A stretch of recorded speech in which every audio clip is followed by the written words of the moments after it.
Welcome to the Work Hard, Play Hard podcast. My name is Rob Murgatroyd, and I am a former doctor turned lifestyle entrepreneur. Each week, I interview some of the best minds on the planet on the science of achievement and the art of fulfillment. Today's episode is a mini-sode that we call Fri-Date with the Wife. In these mini-sodes, my wife Kim and I deconstruct the strategies that we've developed over the last decade to not only grow personally, but to turn our struggles into lessons and create fulfillment in all areas of our lives. Excuses are over. It's time to live. Let's dig into today's topic. All right, before we jump into this episode, I want to invite you to be considered for my Work Hard, Play Hard Mastermind by completing an application at workhardplayhardmastermind.com. So this mastermind is not like any mastermind you may have been to or heard of, I promise you.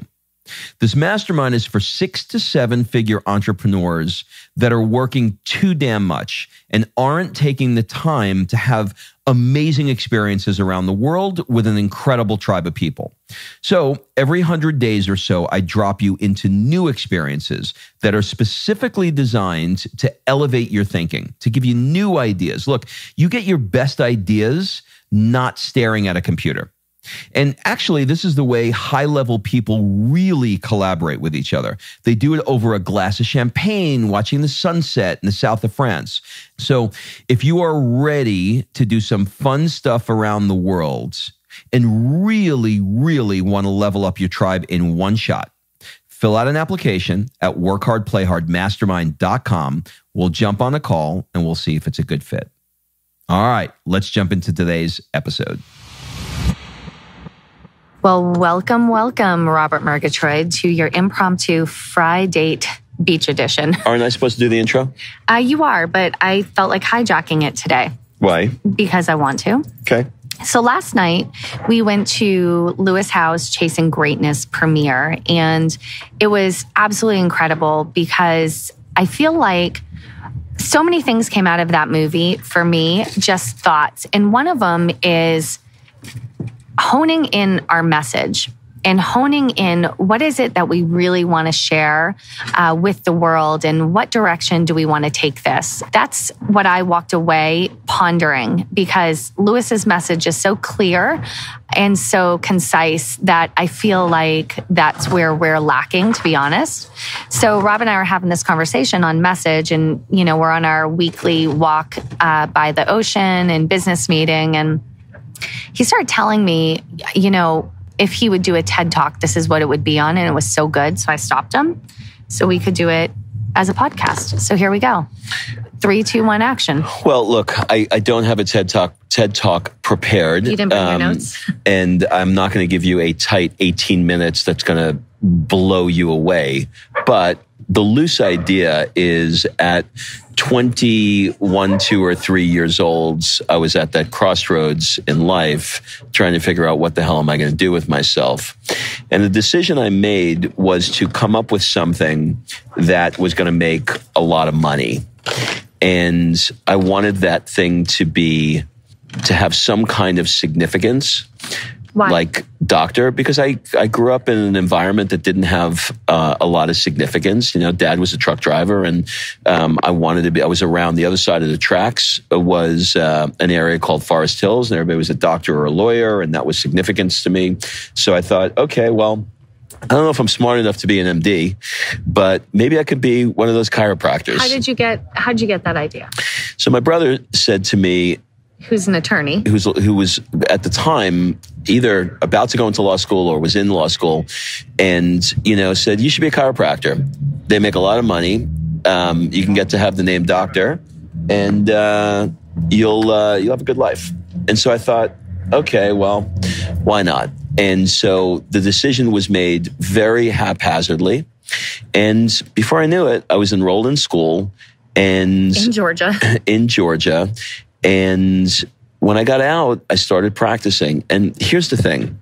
There was never, ever a deep passion or a deep love for what I was doing. And so with that, when it came to having an office meeting, as an example, it was me having to motivate myself to motivate the troops. When it came to, going out marketing to get new patients, it was me having to not come from a place of, inspiration, like, oh my God, I get to do this and I love to do this. You didn't choose this based on passion, what you would love to do when you grow up. You chose this to chase the dollar and to have a nice life, right? Yeah, and what it wound up doing was it wound up having me leaning heavily on systems that other chiropractors created that I can duplicate, because I didn't have the inspiration or the vision that was exciting, that was inside of me to want to, create inspired actions. There were no inspired actions. There was, okay, what do I need to do to make money?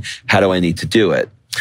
And as time went on, I started making money and I felt empty. And so I became very addicted to the money and the lifestyle, but never had the passion. And so I'm finding myself at this stage of my life, wrestling between that predictable, systematic approach to creating a company, to create products, et cetera, but also recognizing now that I don't want to do anything that doesn't have inspiration and excitement. So what's the big lesson that you learned? Because here's what I feel like it is, if I can stick my 2 cents in.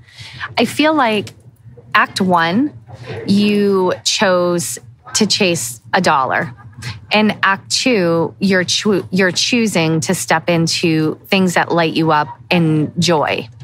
Yeah, I think so, and I think here's the lesson. It's very work hard, play hardy. But the lesson for me is that somehow in my brain I have linked up that you can't make money doing what it is that you love, and I think that belief has driven me out of the passion game and into more throughout the course of my life, has led me to make decisions based on business exclusively and not based on inspiration.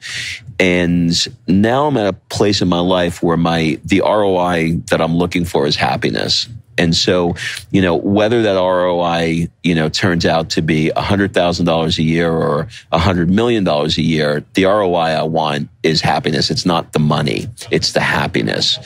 That said, I'm also a guy that loves money.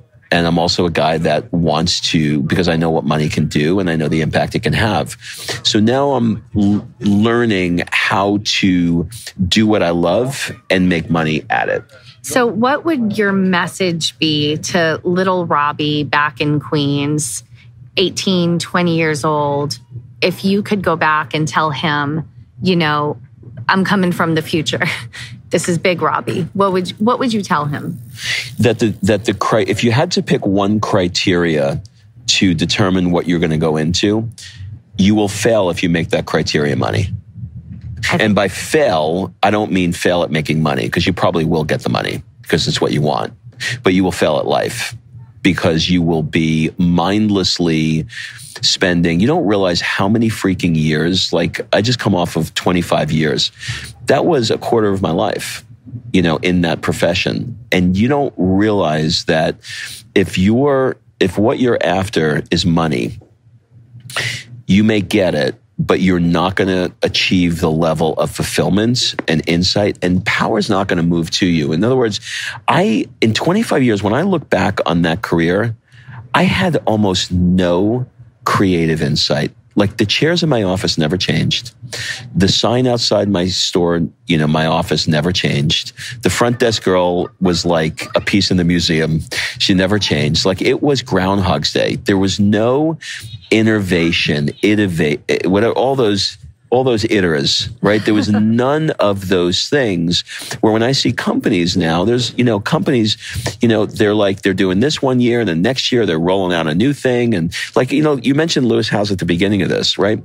So Lewis, starts and he's doing this, and then it morphs into, we all know the history of his podcast. He started with LinkedIn, and then he morphed into a podcast. And then 2 books, and now a documentary, because he's constantly trying to give the audience what they want. He's trying to satisfy a need that's inside of him to get his message out in different ways. I didn't have any of that. Like, it was literally just me showing up.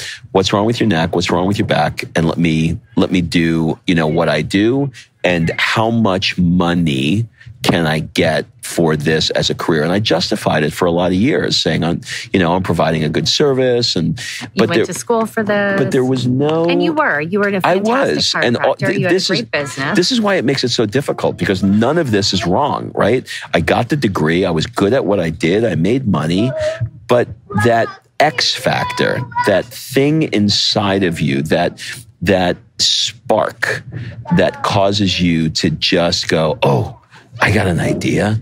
Oh, we should do that. Oh my God, why don't let's do a big, like we just bumped None of that. We just bumped into a chiropractor on the beach. The guy loves doing what he's doing. He's like, I'm doing events for chiropractors, and they come to England, and I showed him. He should be doing it. He should be doing it.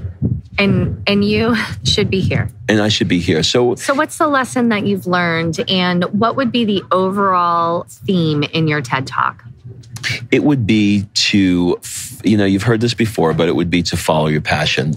It would be to follow the thing that excites you, and don't chase the dollar. Don't chase the dollar, but also, like everything else, not chasing the dollar doesn't mean that you shouldn't consider how you make money with it. You should. And you should try and make a shit ton of money, but make a shit ton of money doing the thing that you love to do, and not do something to just make a shit ton of money, because you're going to come up empty. I love it. I think that was great. Well, there you go, kids. Happy Friday. Goodbye, people. All right. Thanks for listening. If you love this episode and you know someone that needs some help in either stepping up their work hard game or their play hard game, it would mean the world to me if you shared this podcast with them to help me get this movement out there. So if you like what you heard, head on over to iTunes, take 30 seconds and leave me a 5-star review, and I will be forever grateful. So until the next episode, excuses are over. It's time to live.